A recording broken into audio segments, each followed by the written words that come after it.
welcome to Conversations with Innerfit. Today, we're very happy to have Vida Carmel with us. She's one of our experts, and she is a behavioral change coach. Vida, tell us a little bit about your journey.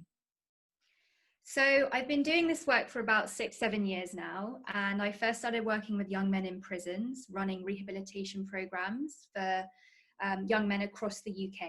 And that's where I first discovered the framework and the coaching methodology that I use with people today. And for me, working with young men, some of whom had over 100 offences to their name, and seeing how they could change patterns of cyclical behaviour was really inspiring. So after that, I was at Leon Restaurants as head of wellbeing for all of the employees and people. So that was for over 1,000 employees. And I developed and delivered a wellbeing program for everybody, whether that was people working in the restaurants, front of house, back of house, the management, C-suite of the organization. So again, it was about changing patterns of behaviors and beliefs to get different results. And for the past few years, I work for myself with organizations like Innerfit and many others. I work a lot with the NHS, with other companies, as well as nonprofits.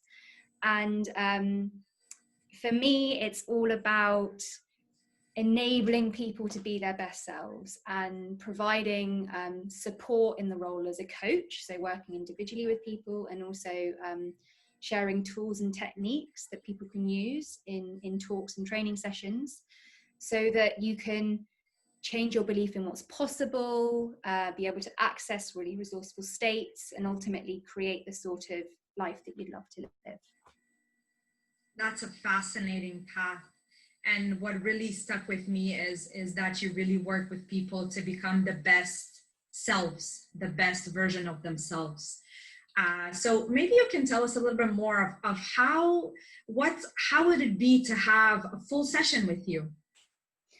So the sessions that I do with Innerfit, it's an hour long, and there are kind of different elements that we'd explore. So everything that we do is interactive, and it's very much about you being present in the moment and actually physically experiencing in your mind and your body some of these tools that you can use to change your state, change your belief system, and be able to do what you'd love to do. So, you know, in the first place, it's about well-being. So it's about actually your state and being able to access feelings that are going to be most resourceful for you, and being able to feel balanced and well. And then it's very much also about your mind. So looking at the power of positive thinking and how you can actually change ways that you're communicating with yourself and others so that you can get different results. And then in a kind of on a deeper level about your belief in what's possible, and how all of that plays into you being able to really live as the best possible and most well-being, because that's what we really are when we're looking at well-being. It's about, you know, what it means for you to be well as an individual, what it means for me to be well. And so the work I do is about individuals, and also very much about groups and organizations and teams and managers and leaders. Can you please provide something specific that you do for managers and leaders? So it always starts with you, right? And so well-being starts with being able to look after yourself. And then when you're looking at stepping into the role of a leader, first of all, you actually can model that by being well and showing people that you work with how important it is for you to do the things that you need to do to keep yourself well. So you're actually embodying and modeling that. And then secondly, it's around, you know, how to connect deeply with other people, how to listen, how to build rapport, how to be able to manage difficult conversations. And of course, all of that is more possible when you are in the most resourceful place that you need to be able to do that. As a human, before you're a leader and before you're anything else. You're so right. Yeah. So just before we end, can you leave us with an exercise that we can take away today and implement? Yes. So I would like you to close your eyes right now.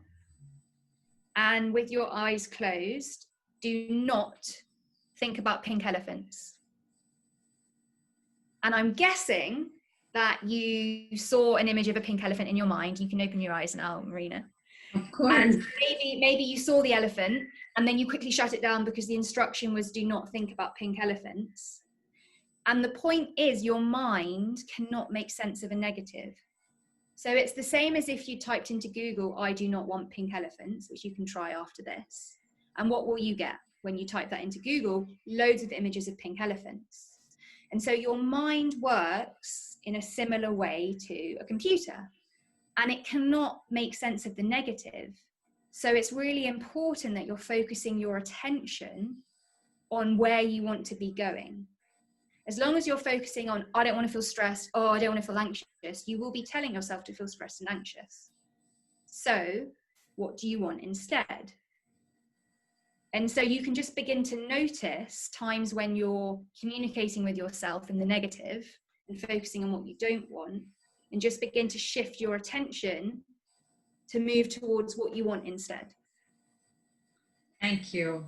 That was a great exercise. I'm going to try it again afterwards. Thank you again for your time, and really looking forward to having full sessions with you.